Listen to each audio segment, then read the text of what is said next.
Nous sommes soldats, soldats, combattants pour crier sur le nom de Jésus, nous conquérons. Nous sommes vaillants, Vaillants, c'est de la parole au nom de Jésus, nous conquérons. Nous sommes vaillants, Vaillants, cités à dessein au nom de Jésus, nous conquérons. Nous sommes vaillants, Vaillants, cités à dessein au nom de Jésus, nous conquérons. Quels qu'ils soient les effets, Nous conquérons au nom de Jésus, nous conquérons. quels qu'ils soient les menaces, Nous conquérons au nom de Jésus, nous conquérons. quels qu'ils soient les mensonges, Nous conquérons au nom de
Mais l'Éternel est Dieu en vérité, il est un Dieu vivant et un roi éternel. La terre tremble devant sa colère et les nations ne supportent pas sa fureur. Vous leur parlerez ainsi. Les dieux qui n'ont point fait les cieux et la terre disparaîtront de la terre et de dessous les cieux.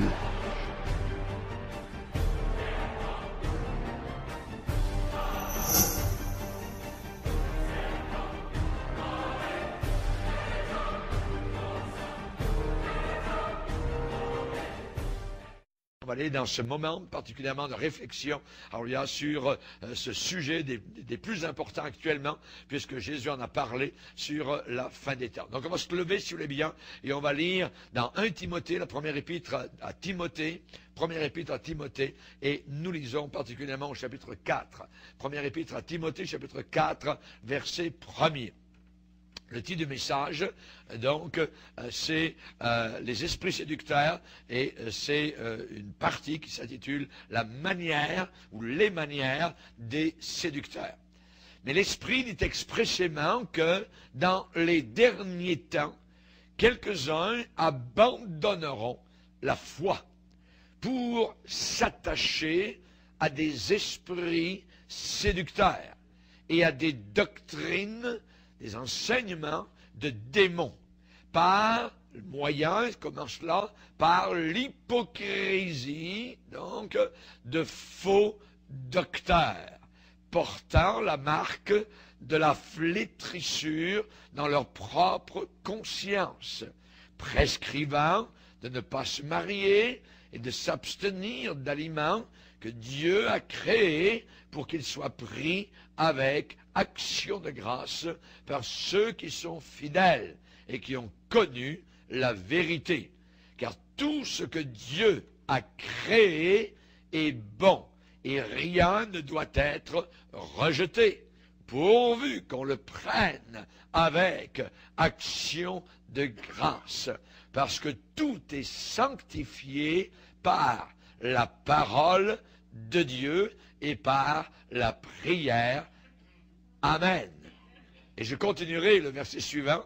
Paul dit à Timothée, en exposant, donc en parlant de cela, en exposant ces choses aux frères, tu seras un bon ministre de Jésus-Christ, nourri des paroles de la foi et de la bonne doctrine que tu as exactement suivie.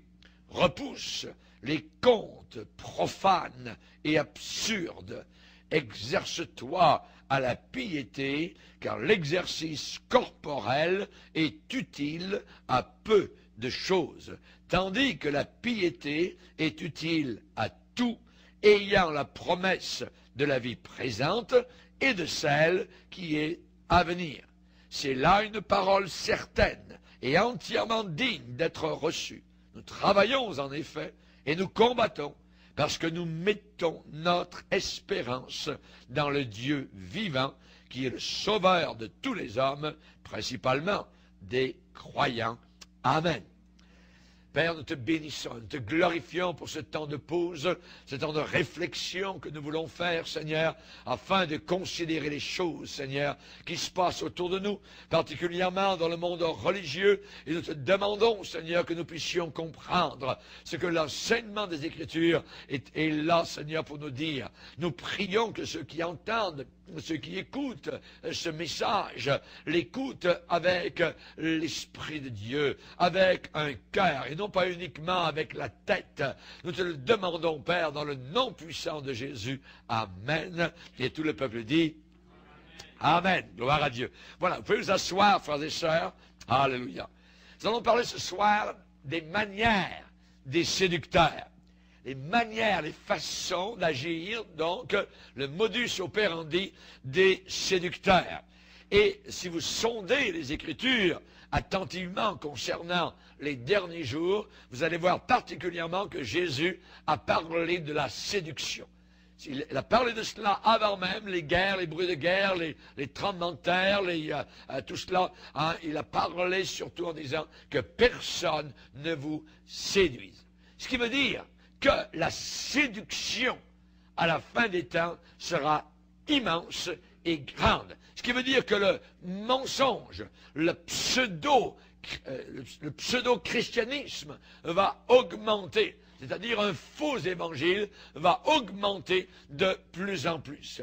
Mais, évidemment, on sait que la parole de Dieu doit s'accomplir. La parole de Dieu doit se réaliser.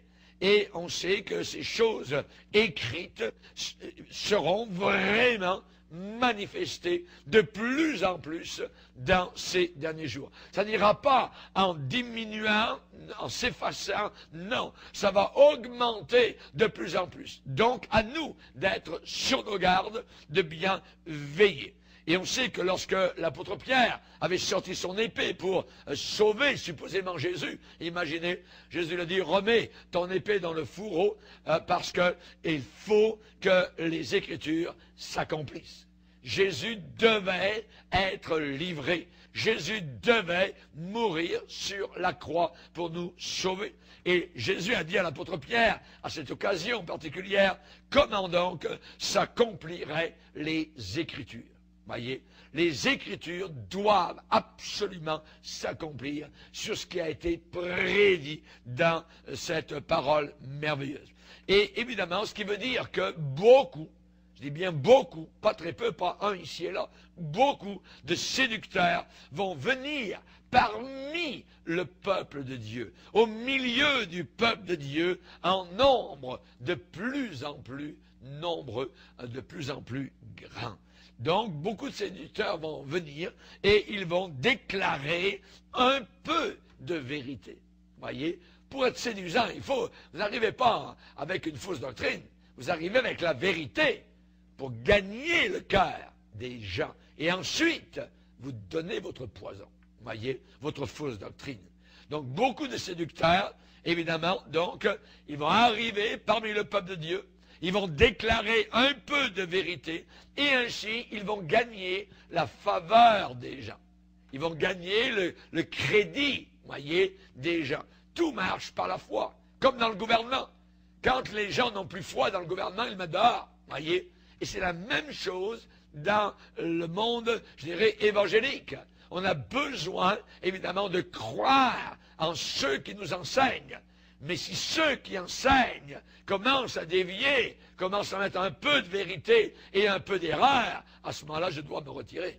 Voyez, je ne peux pas rester au pied de séducteurs. Les gens, qu'est-ce qu'ils vont faire?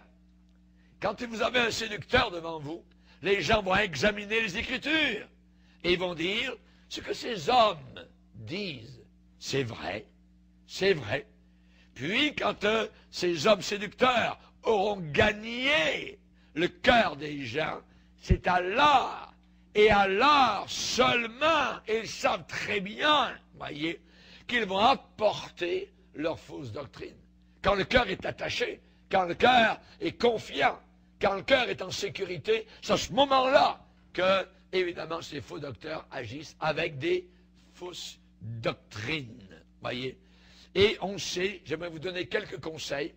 Un des conseils que je vais vous donner, ne donnez jamais votre cœur aux hommes.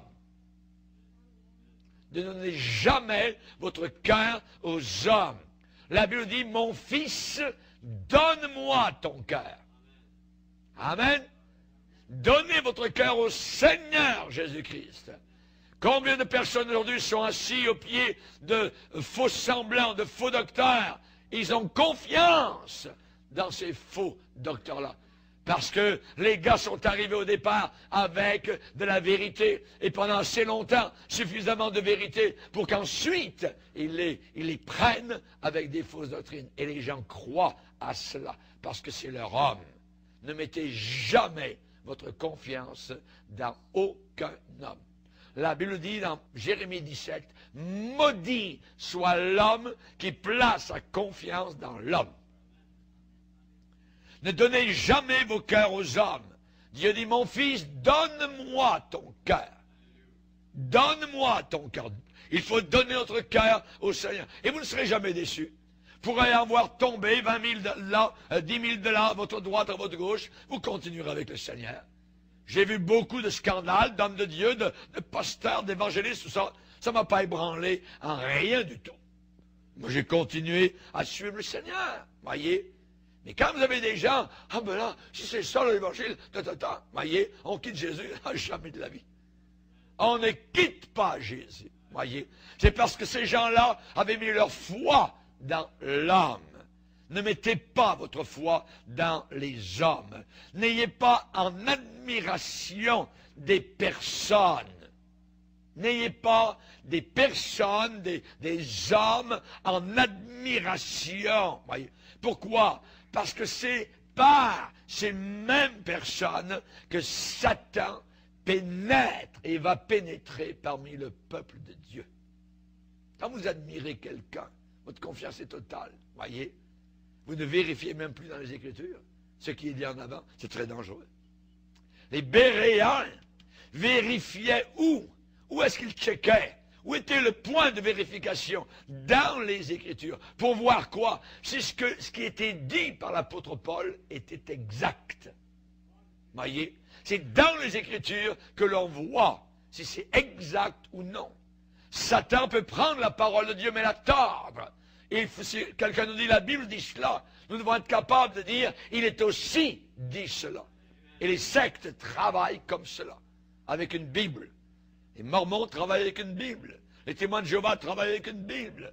La science chrétienne travaille avec une Bible. Voyez? Et ainsi de suite. Mais c'est tout pour séduire. Voyez? Et ils en font ce qu'ils veulent avec leur Bible. Et souvent, ensuite, ils mettent leur Bible de côté et ils ont leur livre à eux, voyez, qui donne l'explication de la Bible. Voyez. Nous n'avons pas de livre d'explication. Nous avons la Bible et la Bible uniquement. Amen. Et la Bible s'explique par elle-même. Que Dieu soit béni. Ne donnez jamais votre cœur aux hommes. N'ayez jamais en admiration des personnes. Voyez, la Bible dit que les hommes méchants et imposteurs. Imposteur, ça veut dire séducteur. Un imposteur, c'est quelqu'un qui se fait passer pour quelqu'un d'autre, mais il ne l'est pas. Les hommes méchants et imposteurs avanceront toujours plus dans le mal, égarant les autres et égarés eux-mêmes. Égarant les autres et égarés eux-mêmes. Croyez-vous qu'un séducteur va brandir une nouvelle hérésie, une fausse doctrine, voyez, et la lancer devant les gens? Non, non, non, non. Qu'est-ce qu'il va faire? La manière des séducteurs. La personne va déclarer des paroles droites, des paroles de justice, des paroles de vérité, et ainsi les cœurs des gens sont gagnés. Les cœurs des gens sont gagnés. Cette personne va apparaître comme étant un ministre de lumière. Un ministre de lumière. Il va commencer par prêcher la parole de Dieu. Pierre a dit, il y a eu parmi le peuple d'Israël de faux docteurs. Et il y aura de la même manière, parmi vous, ce qui veut dire au milieu de vous, de faux docteurs, qui introduiront des sectes pernicieuses, des hérésies, voyez. Ce seront des hérétiques. Ils vont vous dire que ce que vous avez entendu auparavant, c'est pas vraiment ça, mais maintenant, eux ont la vraie chose, voyez. Ils vont détruire la vraie chose. Et actuellement, par exemple, ce qui est mis en échec, c'est le salut. Le salut. Naître de nouveau. Voyez. On nous dit qu'aujourd'hui, même des païens, qu'au ciel, il y aura beaucoup de païens qui ne connaissent pas Jésus. Ils sont nés de nouveau sans le savoir. Voilà l'hérésie. Voyez. Et j'ai pris un de leurs livres dans une école biblique en Angleterre où on a eu notre camp. Nous, on servait juste de leurs prémices, juste de leurs locaux. Mais je suis allé faire un tour dans la bibliothèque. Il y a des très bons livres. Mais au milieu de cela, il y en avait un qui était là. Un vrai poison. Je l'ai acheté pour le dénoncer. Et je vais m'en servir dans une conférence où on va parler de ces choses-là sur l'Église émergente. Quelque chose d'inimaginable. Voyez. Naître de nouveau ne veut plus dire ce que Jean 3 nous l'a dit depuis des siècles. Voyez. Ils sont en train de tordre littéralement la parole du Seigneur. Croyez-vous qu'un séducteur va brandir une nouvelle hérésie d'un coup, la lancer devant les gens? Non, il va déclarer d'abord des vérités. Il va prêcher la parole de Dieu. Voyez. Dans 2 Corinthiens chapitre 11, on nous décrit certains de ces personnages très funestes. Dans 2 Corinthiens chapitre 11, 2 Corinthiens chapitre 11, il est dit au verset 13, ces hommes-là sont de faux apôtres, des ouvriers, notez l'adjectif, trompeurs. Trompeurs, ça veut dire menteurs. Déguisés, oh tiens, il y a un déguisement. Quel est leur déguisement d'Halloween? Apôtres de Christ, pasteurs, leur carte c'est pasteur, révérend, voyez. Tous les faux apôtres sont des révérends. Tous les faux apôtres sont des pasteurs, voyez. Des ouvriers trompeurs déguisés en apôtres de Christ. Et cela n'est pas étonnant. Ça veut dire ne vous étonnez pas de cela. Pourquoi? Parce que Satan lui-même, le père de ces hommes-là, Satan lui-même se déguise. Comment? C'est quoi son déguisement d'Halloween au diable? Déguise ange de lumière. Lui, c'est ange de lumière. Il paraît comme un ange, presque comme Gabriel. Vous voyez? C'est Satan. Imaginez. Il se déguise en ange de lumière. Donc, ceux qui servent le diable aussi se déguisent. En quoi? En pasteur authentique et vrai. Et c'est là que le bas blesse. Et c'est là que Satan travaille. Ce sont des hommes aux pieds d'argile. Vous donnez un petit coup, tout tombe, tout s'écroule. Voyez.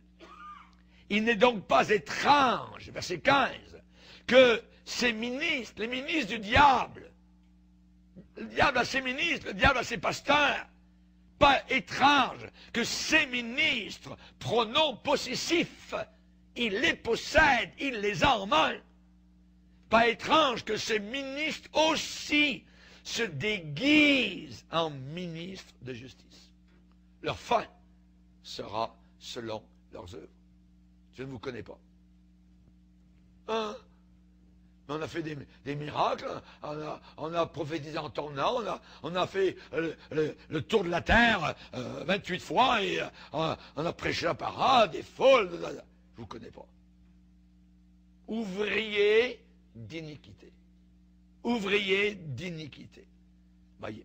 Donc, évidemment, le faux, je dirais, prophète ou la manière des séducteurs, eh bien, ce n'est uniquement que lorsque le cœur des gens est gagné, qu'ils sortent leur doctrine. C'est à ce moment-là, quand ils ont sous la main les gens, les cœurs des gens ont confiance en eux, à ce moment-là, ils sortent une nouvelle révélation, un petit rêve là, une petite vision, tout ça, de bric-à-brac, tout ça. Ouais, quel grand homme de Dieu nous avons, tout ça, voyez. Ils sont tous ébahis. Hein? Voyez. Et c'est ainsi que les cœurs des gens sont gagnés, voyez. Ils sortent à un moment donné leur doctrine, et les gens sont séduits. Les gens sont séduits, voyez. C'est un malheur d'être dans des églises où vous avez dans le pupitre un séducteur. Les gens diront, mais n'a-t-il pas dit ceci? N'a-t-il pas dit cela? N'avons-nous pas examiné pourtant cela à partir de la parole de Dieu? Voyez? Donc c'est un ministre de justice. Viens pas parler contre mon pasteur. Voyez? Et ainsi de suite. Ce qu'il a prêché, nous l'avons vu dans la parole, ça doit être correct, parce que les autres choses qu'il nous a prêchées et enseignées sont vraies. Donc ça aussi, ce qu'il nous dit, doit être vrai. Tout est vrai, on avale tout. La ligne, l'hameçon, la ligne, le verre, tout ce que vous voulez. Tout, on croit tout. Voyez. Dans Luc chapitre 6, verset 26. Dans Luc 6, chapitre 6, verset 26, Jésus a dit, malheur, lorsque tous les hommes diront du bien de vous. Car c'est ainsi, c'est comme cela, c'est de cette manière qu'agissait leur père à l'égard des faux prophètes. Les faux prophètes, eux, sont élevés sur un piédestal. Ça marche l'affaire, ça fonctionne, voyez. Tandis que la vraie Église de Dieu, les gens disent, cette secte qui rencontre partout de l'opposition. Mais les autres, eux, ça marche à fond. Ça va bien avec le gouvernement, avec ci, avec ça. Ils ont des entrées partout, la mairie, tout ça. Ça va bien, tout ça. Même avec le curé du coin, l'évêque, même peuvent aller à Rome avec le pape, chanter pour le pape. Il n'y a aucun problème, vous voyez.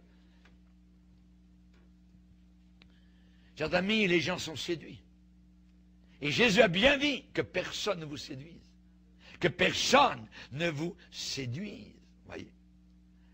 Une nouvelle révélation, quelqu'un arrive, Dieu m'a dit. Ah, juste avec ces trois mots-là, le cœur des gens est déjà poigné. Ah ouais? Qu'est-ce qu'il t'a dit, Dieu? Hein? Ouais. Dieu m'a dit. C'est la raison pour laquelle vous avez tous les prophètes qui passent dans les églises. Prophète un tel s'en vient, prophète un tel s'en vient. Ce n'est pas les prophètes authentiques de la Bible, voyez. Des prophètes qui viennent pour flatter les gens, pour leur dire la bonne aventure. Au lieu que ce soit une cartomancienne avec une boule de cristal, vous avez un pasteur avec une carte de révérend qui vient prophétiser sur les gens, puis il prouve son ministère puissant en faisant tomber les gens par terre. Regardez comme Dieu est puissant. Montrez-moi ça dans la Bible. Montrez-moi ça dans la Bible. Je l'ai un jour dans une conférence, tout le monde était par terre en avant.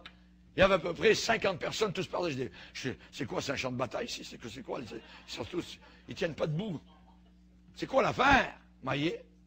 C'est quoi l'affaire? On ne voit pas cela dans les Écritures.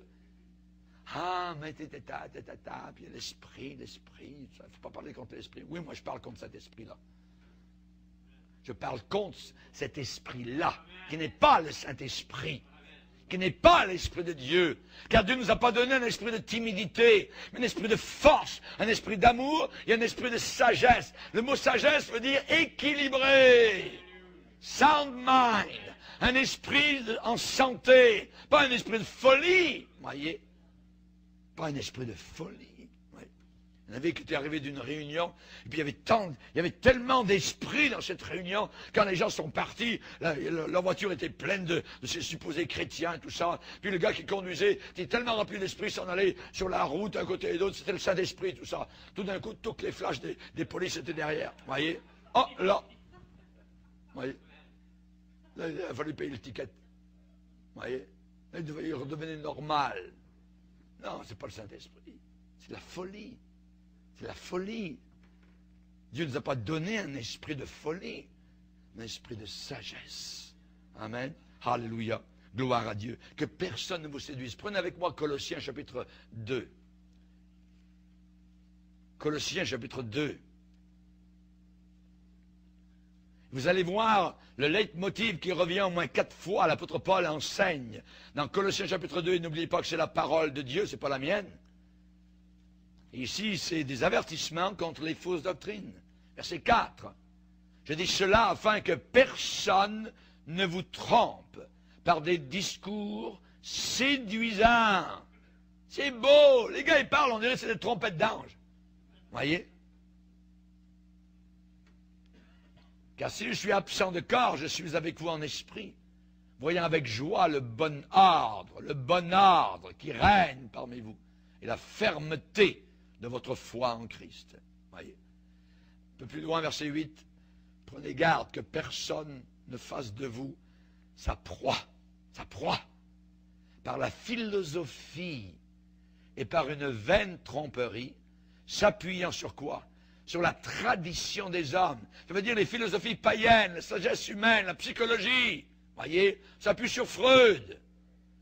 S'appuyant sur la tradition des hommes, sur les rudiments du monde, et non pas sur Christ. Il faut s'appuyer sur Christ. Regardez verset 16. Le légalisme juif. Que personne donc ne vous juge au sujet du manger ou du boire, ou au sujet d'une fête, d'une nouvelle lune, ou des sabbats. C'était l'ombre des choses à venir. Mais le corps, ça veut dire la réalité, est en Christ. Tout revient à Christ dans le Nouveau Testament. Ensuite, le mysticisme. Voyez, Paul condamne cela. Verset 18. Qu'aucun homme, sous une apparence d'humilité, mais qui sont gentils, ces gars-là, voyez, ils sont humbles. Mais pasteur, il est gentil, tout ça. Il dit des bonnes choses. Ça ne peut pas être un faux prophète. Oui, ça peut être un faux prophète. Ça peut être un serpent déguisé.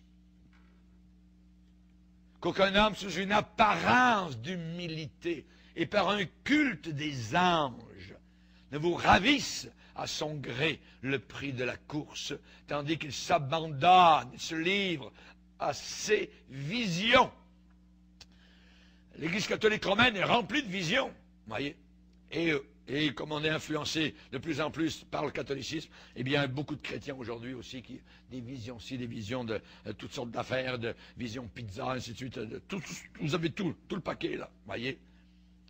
Ça dit qu'il est enflé d'un vain orgueil. Tiens, pourtant il était humble, il était gentil, voyez, apparence d'humilité, voyez. mes frères et sœurs, je viens vous dire tout ça, Dieu m'a dit, Dieu m'a parlé, tout ça. Puis les gens, c'est rempli de monde, c'est rempli pour les prophètes, tout ça. Voyez. Un vrai pasteur authentique, là, quasiment vide, voyez. Mais un faux prophète, tous les gens se parlent, tout ça. Puis il va prophétiser toute la nuit, puis il y a des femmes prophètes, il y a des prophétisations, toutes sortes d'affaires. C'est rempli. Les gens sont capables de se tenir jusqu'à 6 heures du matin debout, juste pour écouter la parole des prophètes, tout ça. Et le prophète va dire, il faut enregistrer votre prophétie, ça peut durer 5 minutes, juste pour vous, voyez. Puis quand tu es découragé, c'est pas va dans la parole de Dieu, mets-toi sur tes genoux pour prier. Non, écoute ta prophétie. Voyez, c'est très dangereux. C'est très dangereux. Qu'aucun homme, sous une apparence d'humilité, parce que l'enjeu, c'est terrible, nous ravir le ciel. On ne parle pas ici de niaiserie. Nous ravir le prix de la course, voyez, par un culte des anges. Tandis que cet homme s'abandonne à ses visions et qu'il est enflé d'un vain orgueil par ses pensées charnelles, sans s'attacher au chef, c'est-à-dire Jésus-Christ, voyez. Ensuite, Paul va condamner l'ascétisme. L'ascétisme. Verset 20. Si vous êtes mort avec Christ, au rudiment du monde, pourquoi, comme si vous viviez dans le monde, vous impose-t-on ces préceptes? Ne prends pas, ne goûte pas, ne touche pas. Préceptes qui tous deviennent pernicieux par l'abus et qui ne sont fondés que sur les ordonnances et les doctrines des hommes.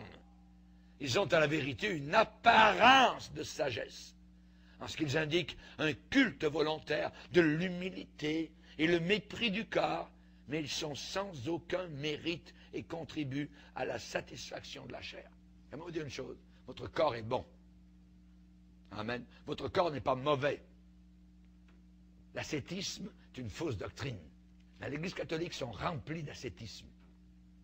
Par exemple, les moines, ils partent, voyez, ils rentrent au couvent, tout ça, jeunes, puis toute leur vie, là, ils vont se lever à 3 heures du matin, matine, ainsi de suite, ils mangeront rien, ils vont se prendre avec des fouets, ils vont se fouetter, tout ça. Jamais de la vie, c'est la foutaise. Martin Luther avait fait cela. Il en est sorti quand il a découvert la liberté de l'Évangile. Et il a bouleversé l'Europe. Alléluia. Le rayon de lumière est venu sur une Europe qui était totalement doctrinée par le romanisme et le papisme. Merci Seigneur. Amen.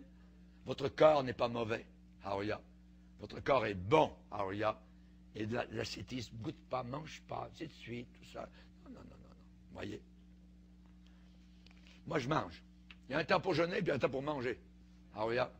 Gloire au Seigneur. Je veux servir le Seigneur équilibré. Dans l'équilibre. La manière des séducteurs, voyez, c'est toujours, ah ben non, c'est suite, puis un jeûne de 40 jours. Regardez, je viens de sortir de mon jeûne, j'ai fait 40 jours de jeûne, regardez tout ça, j'ai perdu 48 livres, ainsi de suite. Est-ce qu'on s'en fout? Ça fait quoi de plus? Voyez? Ça fait quoi de plus? L'ascétisme. L'ascétisme n'est pas dans l'Église de Dieu. Voyez, nous ne sommes pas des ascètes. Nous ne sommes pas des mystiques avec des visions de ça. Nous marchons by the book. Par la parole. Amen. Que Dieu soit glorifié. Mais quand ces gens commencent à prêcher, vous ne pouvez pas vraiment discerner ceux qui sont de Dieu et ceux qui ne sont pas de Dieu. Nous avons besoin actuellement de ce qu'on appelle le don de discernement. Et ça vient, pas parce que vous êtes plus fins les uns que les autres, ça vient du Saint-Esprit directement. C'est Dieu qui vous dit, regarde, il commence à avoir dans votre esprit une lumière jaune qui s'allume. Puis tout d'un coup, pouf, c'est une lumière rouge. Vous sortez. Amen. Cherchez Dieu constamment. Cherchez Dieu constamment. Quand sortent ces fausses doctrines, il y aura un témoignage dans votre cœur qu'elles ne sont pas de Dieu. Le témoignage du Saint-Esprit est très important. Pourquoi? Parce que le Saint-Esprit nous parle. C'est une personne. Il nous a parlé au début de notre salut. Il nous a dit quoi? Il nous a dit qu'on était un enfant de Dieu. Le Saint-Esprit a témoigné à notre esprit que nous étions enfants de Dieu. Auparavant, on était enfants du diable. Créatures de Dieu, mais enfants du diable. Parce que maintenant, nous sommes créatures de Dieu et enfants de Dieu. Alléluia. Ça, c'est le témoignage de son esprit. Et quand on cherche Dieu, le témoignage du Saint-Esprit est très important. Vous êtes en présence de quelqu'un, il parle de Dieu, la Bible, tout d'un coup, ça vous dit, c'est un fou. C'est un fourbe. C'est une fourbe. Elle n'est pas vraie. Elle joue. Vous voyez? Ça, c'est le Saint-Esprit qui nous parle. Ça vient direct. Ça tombe comme un seau d'eau directement du plafond. Le Saint-Esprit vous le parle. Il vous le dit. Tu n'écouteras pas les paroles de ce prophète ou de ce songeur. Car c'est Dieu qui te met à l'épreuve pour savoir si vous allez suivre Dieu, sa parole, ou bien les paroles de ce faux prophète ou de ce songeur. Dans Deutéronome chapitre 13, Dieu nous a avertis et il nous dit une chose, de ne pas les craindre. Pourquoi? Parce qu'ils imposent. Et généralement, le peuple a peur. Le peuple tremble. C'est des gens supposément connectés directement avec le trône de Dieu. Voyez? Ils ont une prise directe au bas du trône. Voyez? Fait que les gens ont peur. Les gens ont toujours eu peur des faux prophètes. Mais la Bible dit, nous encourage, ne les crains pas. Tu ne le craindras pas. Tu n'auras pas peur de ces faux prophètes. Mais beaucoup seront séduits. Parce que la Bible dit. Beaucoup seront séduits. Mais si on marche dans la sainteté, si on marche dans la droiture, nous aurons les yeux ouverts et Dieu nous protégera. Si on regarde constamment au Seigneur, si nos yeux sont fixés, vraiment, je dis bien fixés sur Jésus, on saura quand la doctrine est en train de changer. Quand l'enseignement est en train de changer, on n'y sera pas plongé. Nous n'y serons pas plongés. David a dit, j'ai constamment l'Éternel sous mes yeux. Et nous devons être comme lui. J'ai constamment l'Éternel sous mes yeux. Un ministre de justice, voyez, un pasteur, voyez, un évangéliste, va marcher dans cette sagesse. Il va marcher dans la sagesse de Dieu. Le ministre de justice va marcher dans cette sagesse. Et sa vie aussi sera en accord avec, évidemment, la parole de Dieu, et ses lèvres vont apporter, je dirais, ce qui est totalement, je dis bien totalement vrai, sans mélange. Sans mélange, voyez. Jérémie 23, pourquoi mêler la paille au froment? Le froment, c'est la véritable parole de Dieu, lourde de vérité et de conséquences. Mais les faux prophètes mélangent la paille qui est légère et qui s'envole au vent. Et les faux prophètes mélangent les deux, le froment et la paille. Et Dieu va dire, pourquoi mêler la paille au froment? Ma parole n'est-elle pas comme un feu, comme un marteau qui brise le roc? Qui brise le roc. Voyez? Et les vrais ministres, dans Tite, on nous dit au premier chapitre que le vrai ministre de Dieu doit être attaché à la vraie doctrine. Doit être attaché pas à la doctrine, à la vraie doctrine, à la véritable doctrine. Quand le mélange arrive, vous allez le savoir. Quand le mélange arrive, vous le savez, ce n'est pas un ministre de justice. Quand, par exemple, quelqu'un arrive avec des miracles, avec tout ça, des paralytiques qui marchent, ainsi de suite, puis soudain, il vous annonce, vous avez cru à la Trinité, mais c'est complètement faux. Il n'y a pas de Trinité. Il n'y a que Jésus. Et j'aime Jésus. Les gens, ah ouais, c'est bien. Il y a des miracles, les malades sont guéris. C'est vrai, c'est ce qu'il doit dire. Alors c'est complètement faux. Alors c'est complètement faux. Les gens sont séduits souvent par des miracles. Mais n'oubliez pas qu'il n'y a pas que Dieu qui fait des miracles. Satan aussi. Si on vous dit que la Trinité, ça n'existe pas, qu'est-ce que vous faites? Ouais. Amen. Alléluia. Vous sortez de là. Vous sortez de là. Le Père existe, et le Père n'est pas le Saint-Esprit, ni Jésus. Jésus existe, et il n'est pas le Père, et il n'est pas le Saint-Esprit. Le Saint-Esprit n'est pas le Père, ni Jésus. Et le Père n'est ni Jésus, ni le Saint-Esprit. C'est trois personnes complètement différentes. Et pourtant, il n'y a qu'un seul Dieu. Je le crois, je l'adore, et merci Seigneur. Quand Jésus était sur la croix, ce n'était pas Dieu le Père, parce qu'il a prié du bas de la croix, « Mon Dieu, pourquoi m'as-tu abandonné ?» Il était le Fils en train de mourir pour mes péchés. Alléluia. Amen. Voyez comment, juste un exemple de fausse doctrine, c'est tellement séduisant que ça arrive à tirer les gens en dehors. La Bible ne parle pas de l'égarement, la Bible parle de la puissance de l'égarement. C'est puissant, l'égarement. Les faux prophètes, il y a une puissance diabolique derrière eux. Ils travaillent de connivence avec Satan, le prince des ténèbres. Les séducteurs, n'oubliez pas, déclarent premièrement la vérité. Et deuxièmement, ensuite, l'erreur. La vérité au départ, pour que les cœurs soient accrochés, et ensuite, l'erreur. Pourquoi? Généralement pour couvrir leurs péchés qu'ils aiment. Parce qu'il y a du péché quelque part. On ne peut pas enseigner une fausse doctrine et ne pas vivre dans le péché, ou avoir un péché quelque part.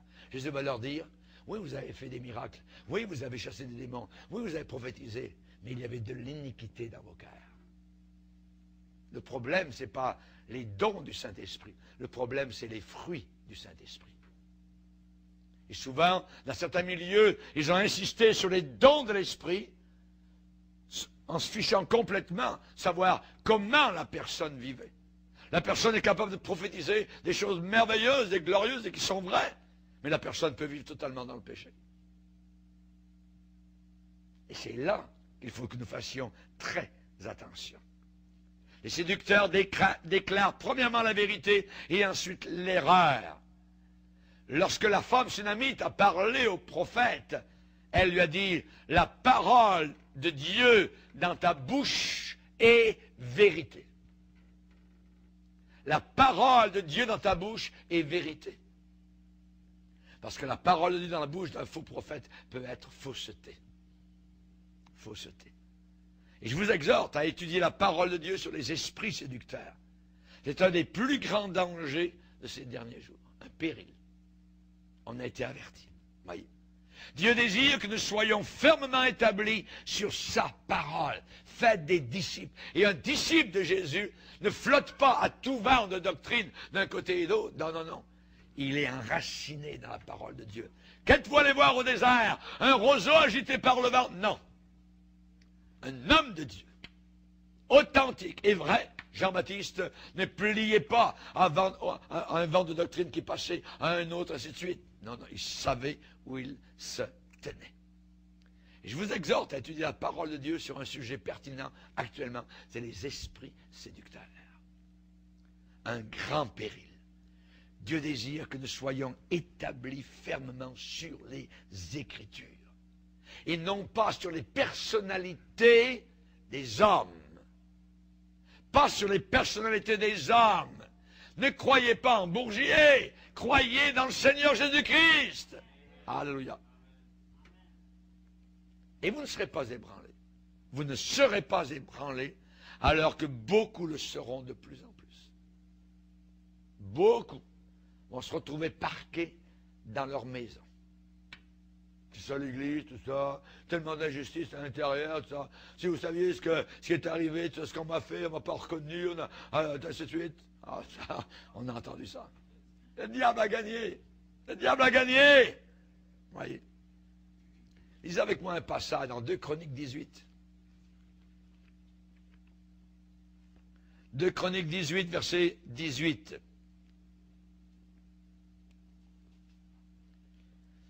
Il y a 2 rois qui sont l'un à côté de l'autre. Un bon roi qui s'appelle Josaphat et l'autre roi est méchant qui s'appelle Akab, qui avait marié la fille du diable, Jézabel, la fameuse reine Jézabel. Et verset 17, le roi d'Israël dit à Josaphat, « Ne te l'ai-je pas dit?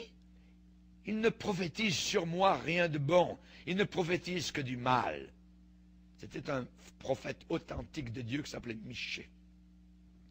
Et Michée dit, « Écoutez donc la parole de l'Éternel. J'ai vu l'Éternel assis sur son trône et toute l'armée des cieux. » c'est-à-dire tous les anges, les chérubins, ainsi de suite, se tenant à sa droite et à sa gauche. Et l'Éternel dit, qui séduira Akab, roi d'Israël, pour qu'il monte à Ramoth en Galade et qu'il y périsse? Qui va séduire? Ils répondirent l'un d'une manière, l'autre d'une autre. Et un esprit vint se présenter devant l'Éternel et dit, moi, je le séduirai. L'Éternel lui dit, comment?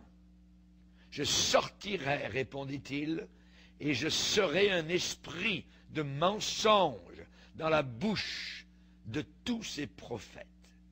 L'Éternel dit, tu le séduiras, et tu en viendras à bout. Sors et fais ainsi.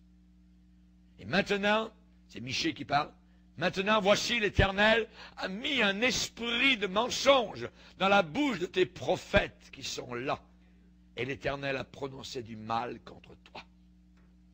Les faux prophètes disaient à Akab, ils ne savaient pas trop s'ils devaient aller à Ramoth en Galade pour combattre. Les faux prophètes sont là et on dit, ouais, monte Akab, Dieu est avec toi, tu seras vainqueur.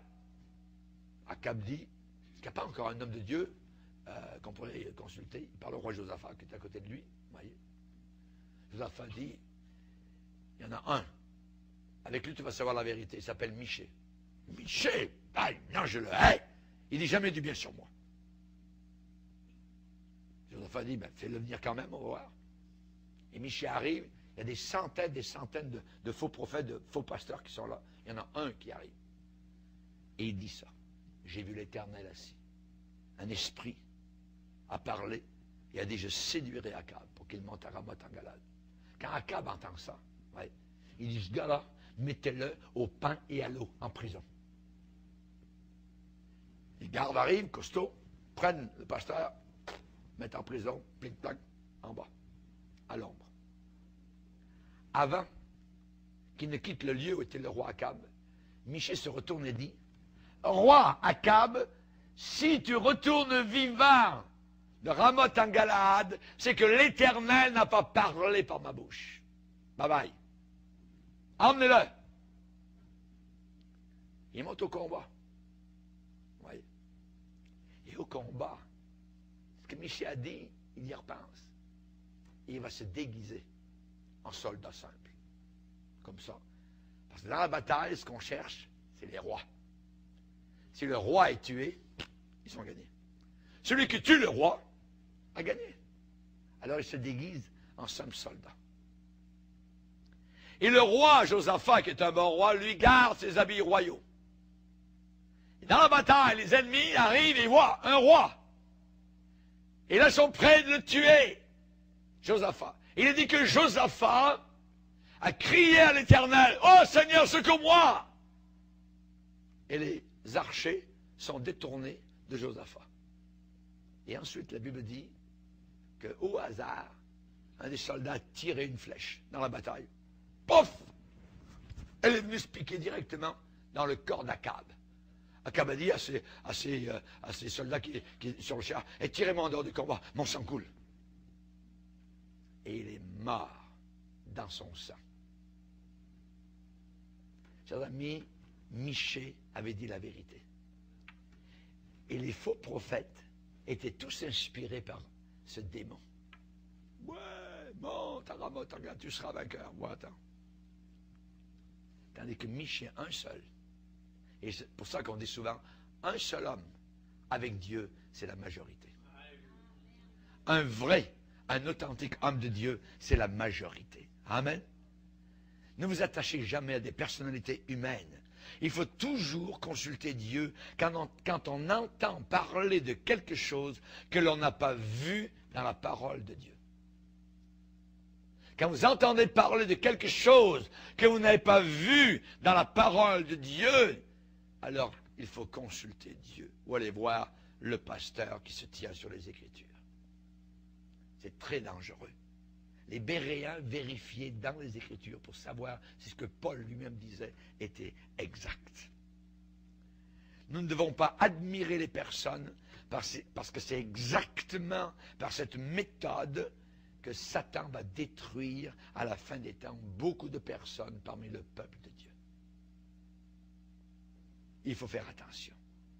Paul a dit, les hommes méchants et imposteurs avanceront toujours plus dans le mal. Toi, demeure dans les choses que tu as apprises et reconnues certaines. Bouge pas de là. Reste là. Ouais, mais viens là-bas à La Réunion, là-bas à Toronto, à Pensacola, tout ça, à Perpète-les-Oies, vous voyez. Non. Moi, je suis très bien nourri, je reste dans mon assemblée, ça va très bien, m'en fous complètement, vous voyez. Amen. Gloire au Seigneur. Le feu brûlera continuellement sur l'autel. Si le feu brûle dans votre cœur, ça va vous garder de beaucoup de problèmes. Alléluia.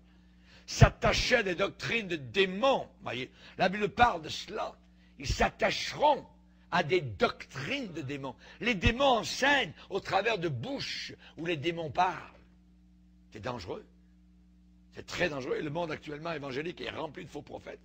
Les gens sont friands de leurs livres, ils achètent ça. Et dans les librairies chrétiennes, on ne les enlève pas. Pourquoi? Parce que ça rapporte de l'argent. Il y a les bons livres, mais il y a les autres, les faux aussi. Voyez, il faut les garder parce que les gens aiment ça. Dans les années précédentes, j'ai reçu des lettres de prédicateurs en colère. Habituellement, ces gens-là ne définissent pas tellement les spécificités de leur colère. Mais ils se lancent généralement dans une grande ventilation d'animosité, de colère, d'hostilité, sur moi personnellement. Et généralement, en bout de compte, le problème tombe dans l'une ou l'autre de ces catégories. La psychologie dans l'Église, le rock'n'roll religieux, la visualisation, les chorégraphies dans l'Église, voyez, votre pensée peut tout, l'écuménisme, les prophètes de Kansas, l'estime de soi, l'évangile de prospérité, tout cela, ça tombe dans l'une ou l'autre de ces catégories. Ce sont tous des ajouts à la vie chrétienne. Des ajouts à la vie chrétienne. N'oubliez pas que la Bible dit, si quelqu'un ajoute quelque chose, sa vie sera retranchée. Sa vie sera retranchée, voyez. Et parfois, j'ai dévoilé un nerf à vif concernant le ministère de tel ou tel individu. Et certaines personnes ont quitté ces individus à cause de cela et leurs églises. Alors ils sont en colère. Ils sont en colère.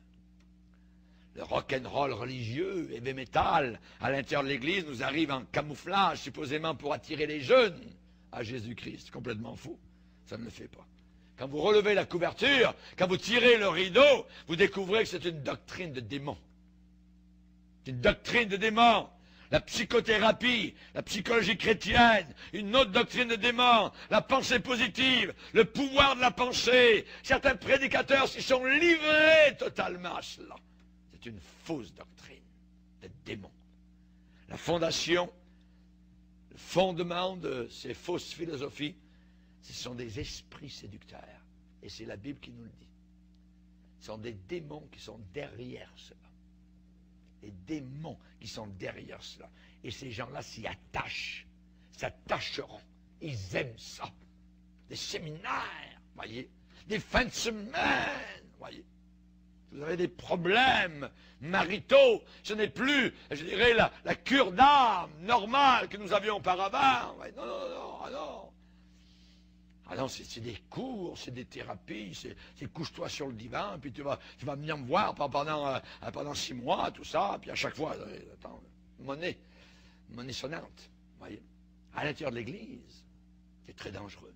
C'est des démons qui travaillent directement à l'intérieur du corps de Christ.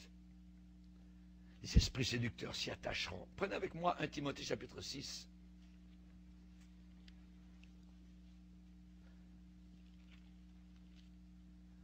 Verset 3, si quelqu'un enseigne de fausses doctrines et ne s'attache pas aux saines paroles de notre Seigneur Jésus-Christ.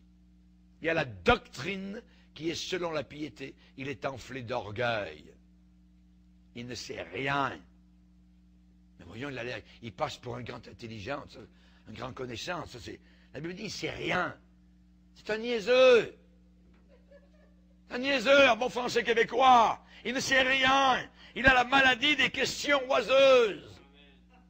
C'est un malade. Il a la maladie. La Bible dit, c'est un malade. La maladie des questions oiseuses, niaiseuses. Voyez, des disputes de mots, et ainsi de suite, blablabla. Si quelqu'un enseigne de fausses doctrines et ne s'attache pas. Notez le verbe « s'attache pas ». Ici, ils vont s'attacher à des doctrines de démons. Nous, on s'attache à des paroles. Les paroles de Jésus. Pas les paroles de Freud, voyez. Pas les beaux parleurs. Non, les paroles du Seigneur. Les paroles du Seigneur. Amen. 1 Timothée 4, verset 1er, Saint-Esprit dit expressément dans les derniers temps, quelques-uns abandonneront la foi pour s'attacher à des esprits séducteurs. Toc, tout d'un coup, sont collés aux démons. À l'intérieur de l'Église. Le croiriez-vous? C'est la réalité. C'est la réalité. Ces illusions sont embrassées par des milliers de personnes. Même s'il y a une montagne d'évidence pour montrer la folie de ces dérives, des milliers sont attachés, collés à ça, attachés à des démons. Est-ce possible? Mais c'est ce que la Bible nous dit. Et les doctrines de démons sont aussi, je dirais, vraies qu'il y a un soleil dans le ciel. Ça existe autant que le soleil est là au-dessus de nos têtes. S'attacheront à des doctrines de démons. Que fait un esprit séducteur? Eh bien, de par sa nature, il séduit, il illusionne, il attire, il allèche, il détourne de la vraie parole. Il détourne de la vraie parole. Tout d'un coup, c'est plus la parole de Dieu que vous avez envie de lire, c'est le livre de monsieur untel avec sa révélation. Oui. Frangipane ou tout ce que vous voulez, et ainsi de suite. Il y en a, ça en est rempli. Oui. Que fait un esprit séducteur? Il va se servir de l'opinion populaire. Il va se servir de l'ego, de l'orgueil. Être accepté par les autres. Il faut absolument que les gens m'acceptent. Alors, je vais essayer de leur caresser le poil dans le bon sens. Regardez comme je suis bon. Regardez, je m'occupe de vous. Moi, je connais vos problèmes. Tout ça. Le pasteur, il ne connaît pas. Lui, il est dur. Tout ça, il ne connaît rien. Quand vous allez me voir, venez me voir, moi. C'est moi qui m'occupe de vous. Ouais. Attention. Allez toujours voir votre leader. Allez voir le berger que Dieu a établi sur vous quand vous savez et connaissez, évidemment par l'expérience, que c'est un bon pasteur. Il ne vous a pas conduit dans des fausses doctrines. Mais les démons se servent de l'opinion publique, se servent de l'orgueil, l'acceptation, l'ouverture du cœur des foules. Voyez? Et on a souvent dit vox populi, vox dei. La voix du peuple, c'est la voix de Dieu. Ce que le peuple dit, c'est Dieu qui parle. Voyez? Et c'est ce qu'on a dans nos gouvernements, par les votes. Ce que les gens veulent, c'est ce qu'ils ont. On a les gouvernements qu'on mérite. Vox populi, vox dei. Mais c'est rentré à l'intérieur de l'Église. À l'intérieur de l'Église. Voyez. Ils se donneront une foule de docteurs. Ce n'est pas Dieu qui leur donne. Dieu voudrait leur donner des bons bergers, capables de les reprendre, capables non pas uniquement de les caresser dans le sens du poil, parfois c'est hors brousse-poil. On n'aime pas ça, mais c'est comme ça, c'est le mandat. Reprends, censure, exhorte. C'est ça, le vrai homme de Dieu, voyez. Le point central, voyez, c'est que derrière la philosophie, derrière la mode religieuse, eh bien, même si on parle de Jésus-Christ, il y a des puissances qui sont là, qui travaillent. Des puissances. On parle de Jésus chez les Jéhovah. On parle de Jésus chez les Mormons, ainsi de suite. Oui. Mais ce n'est pas notre Jésus, c'est un autre Jésus. C'est un ange, c'est un grand ange, c'est ça qui n'est pas divin, ainsi de suite. Oui. On a tordu. Mais à l'intérieur de l'Église, ça rentre aussi cela. Donc, un esprit séducteur va se servir du peuple, la foule. Que voulez-vous? Qu'est-ce que vous voulez qu'on vous donne? Qu'est-ce que vous aimeriez? On aime ça, pasteur, on aime ça. Et aujourd'hui, vous avez, et on va le voir dans la prochaine conférence, dans l'église émergente, vous avez des églises exactement ce que les gens ont voulu. et non plus ce que Dieu désirait. Et c'est un péril. Donc, un esprit séducteur va persuader l'individu d'accepter, d'avaler ces mensonges pernicieux. Il va séduire un ministre d'évangile exactement de la même manière qu'un pervers, qu'un débauché va séduire une jeune femme naïve. Exactement de la même façon. Ça vient du diable, ça vient de l'enfer, ça vient des démons. Que Dieu nous protège, que Dieu nous garde. Et à un certain moment donné, la Bible dit, comme ils n'ont pas aimé la vérité, Dieu lui-même leur envoie, Dieu permet une puissance d'égarement au travers de démons. Dieu a permis ici qu'Akab soit séduit. Il en avait tellement fait, il avait passé la frontière. Alors Dieu a permis qu'un esprit séducteur, un démon, l'envoie à Ramoth, à Galade, pour qu'il meure au milieu de son sang. Pourquoi les prédicateurs sont facilement séduits? C'est qu'il y a une prédisposition de cœur qui incline ces gens-là vers ces choses-là. Parce qu'ils ne sont plus satisfaits uniquement avec la parole de Dieu. Ils veulent des nouveautés. Ils veulent du modernisme. Une croix salie, immaculée par du sang. On a entendu ça, ça fait trop longtemps. Ça. On aimerait avoir d'autres choses. Parlez-nous de nous, pas de Jésus. On connaît l'histoire. Nous, on veut l'histoire de Jésus. Nous, on aime Jésus. Nous, on aime son sang. Nous, on aime la croix. Nous, on aime la rédemption. Nous, on aime le salut de notre âme. Et on ne bradera jamais notre salut pour autre chose. Amen. Gloire au Seigneur. Que Dieu soit béni. Je n'ai pas pu finir mon message, mais on aura un autre bout, un autre moment donné. Amen. Seigneur, te bénissons. Te remercions, Seigneur, pour ces moments précieux. Tu nous permets une réflexion en profondeur par rapport à ce que tu nous as enseigné sur ces puissances diaboliques, d'égarement, Seigneur. Nous savons que l'ennemi se déguise et les faux ministres se déguisent eux aussi. Aide-nous toujours, Seigneur, à discerner, à mettre notre confiance dans aucun homme, dans aucune personnalité, mais que nous puissions toujours te faire confiance à toi. C'est toi seul qui nous as sauvés. Ce n'est pas un homme qui nous a sauvés. Ce n'est pas un pasteur qui nous a sauvés. Ce n'est pas un mouvement qui nous a sauvés. C'est toi, Seigneur. Et c'est à toi que nous voulons rester attachés jusqu'à la fin, ainsi qu'à tes paroles qui sont bonnes, qui sont merveilleuses et précieuses. Au nom de Jésus, Amen. Et tout le peuple dit...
C'est comme quelqu'un qui a une perle dans la main. Vous voyez? Il y avait quelqu'un qui voyageait entre les États-Unis et l'Italie, dans les années 40. Et il revenait dans son pays en Italie, après avoir passé beaucoup d'années aux États-Unis. Il avait gagné, et il avait vendu tous ses biens pour retourner chez lui. Et il avait acheté une perle de grand prix. Et à bord, il a montré aux marins et à ceux qui étaient les voyageurs la perle. Regardez, ce sont toutes mes économies. Tout est là. J'ai acheté ça. Ça vaut très cher. Oui. Vous savez ce qu'il a fait? Et pendant que le bateau était en train de tanguer et tout ça, il a dit, regardez les gars, je vais vous montrer une chose. Il a pris la chose et toc, toc, toc, toc, toc, plouf. Oh. Toutes ces économies sont tombées dans l'océan. Et il y a des gens aujourd'hui comme cela. Ils prennent leur vie, toc, toc, toc, plouf. Ça va descendre vers l'enfer éternel. La mort d'un fou. La mort d'une folle. On ne fait jamais ça.